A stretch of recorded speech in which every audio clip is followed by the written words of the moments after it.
नमस्कार. आजचा आपला विषय आहे आनंदी कसं राहायचं. बघा, आनंदी राहायचं की न राहायचं हे ज्याचा त्याचा आपापला प्रश्न आहे, बरोबर. पण ते स्वतःवरती जरी अवलंबून असेल तरी आपण इतरांच्या बोलण्यातून किंवा वागण्यातून आपल्या आयुष्यामध्ये थोडासा फरक केला ना तर आपण आनंदी राहू शकतो. निदान प्रयत्न तरी करू शकतो. आपण सर्वसाधारण मनुष्य आहोत. भावना, राग, लोभ यांच्या आहारी जातोच. त्यामुळे कायम आनंदी आणि उत्साही तर अजिबात राहू शकत नाही आणि तशी अपेक्षा ठेवणं सुद्धा साफ चुकीचं आहे. मात्र जास्तीत जास्त आनंदी राहण्याचा मात्र प्रयत्न करू शकतो, हो की नाही? नक्कीच प्रयत्न मात्र करू शकतो. आयुष्य जास्त गंभीरपणे न घेता थोडंसं हळूवार सहजरित्या जगत गेलोत ना तर ते आपोआप आनंदी होत जातं. दुसऱ्यासोबत स्वतःची आयुष्याची तुलना करायची नाही. छोट्या छोट्या गोष्टींमध्ये आनंद शोधायचा. आपल्याला ज्या गोष्टीमध्ये आनंद भेटेल अशी गोष्ट करायची.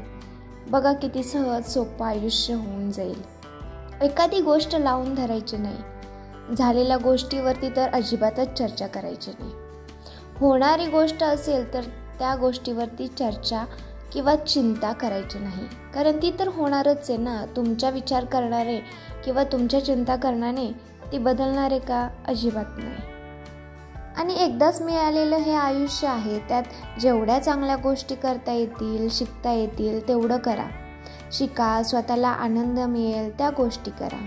सुख, दुःख, राग, लोभ, यश, अपयश याला जास्त महत्त्व देऊ नका. आयुष्यात सर्वात महत्त्वाची गोष्ट म्हणजे आयुष्यच आहे. ते स्वतः तुमच्या हातात आहे.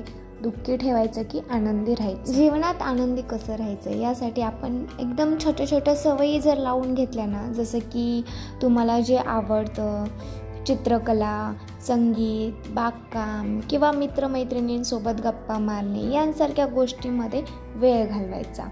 नियमित व्यायाम करायचा, पुरेसा आराम घ्यायचा आणि संतुलित आहार घ्यायचा. यामुळे तुमचे शरीर आणि मन दोन्ही निरोगी राहते. मित्र, कुटुंबीय आणि आजूबाजूच्या लोकांसोबत चांगले संबंध ठेवा. इतरांना मदत करायची, त्यांच्यासोबत वेळ घालवायचा. याने देखील मस्त असा सुखद आनंद असा मिळत असतो.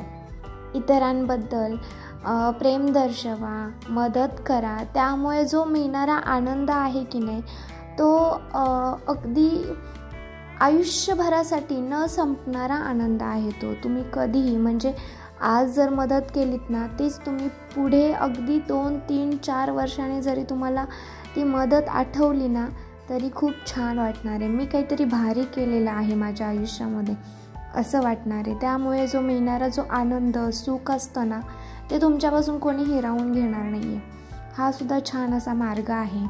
त्याचबरोबर स्वतःला ओळखायचे, म्हणजे आपल्याला काय पाहिजे, मी कशात आनंदी आहे.